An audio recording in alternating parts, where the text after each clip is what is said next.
Mesdames et Messieurs, au lendemain du 30 août 2023, plusieurs personnes ont été interpellées puis entendues.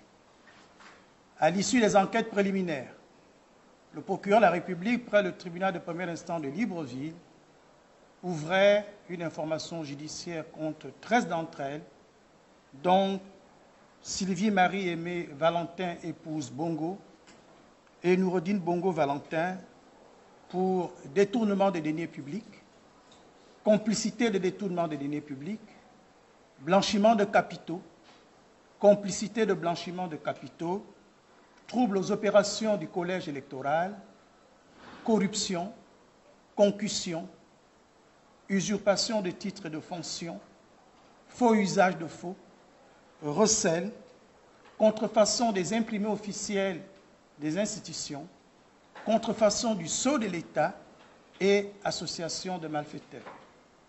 Faits prévus et punis par les dispositions des articles 48, 49, 101, 109-1, 112-3, 115, 116, 117, 133, 193, 194, 312 et 320 du Code pénal.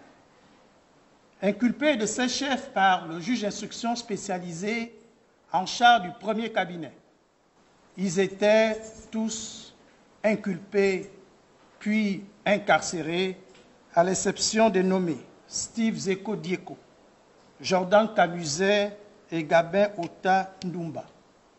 En cours d'information, le 1er février 2024, Maître Yenou et Chancel Gissiga, avocats au barreau du Gabon, introduisaient une demande de mise en liberté provisoire pour le compte de Jessie Ekoga et à l'appui de celle-ci, ils produisaient un certificat médical établi par l'hôpital d'instruction des armées Omar Bongo Ondimba. Le 6 février 2004, le juge d'instruction accédait à cette demande pour des raisons médicales.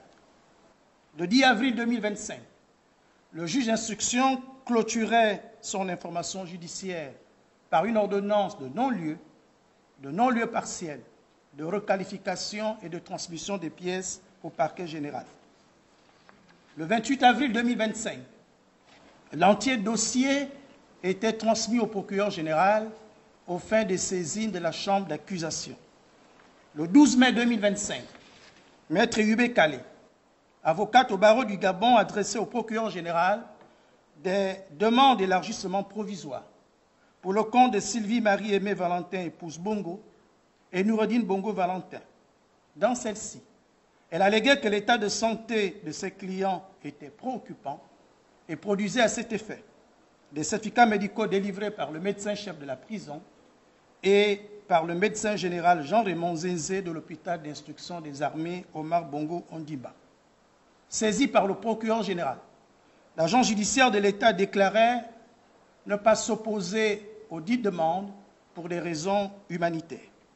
Le mercredi 14 mai 2025, la première chambre d'accusation spécialisée leur accordait la liberté provisoire en raison notamment de leur état de santé, devenu incompatible avec le milieu carcéral selon leurs médecins traitants.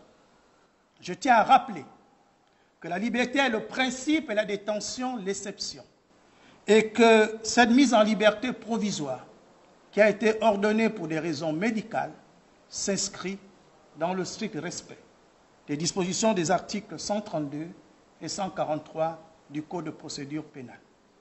Enfin, je précise que cette mesure, cette décision de mise en liberté provisoire n'interrompt nullement le cours normal de la procédure qui se poursuivra jusqu'à la tenue d'un procès juste, transparent, équitable et dans les délais raisonnables. Je vous remercie.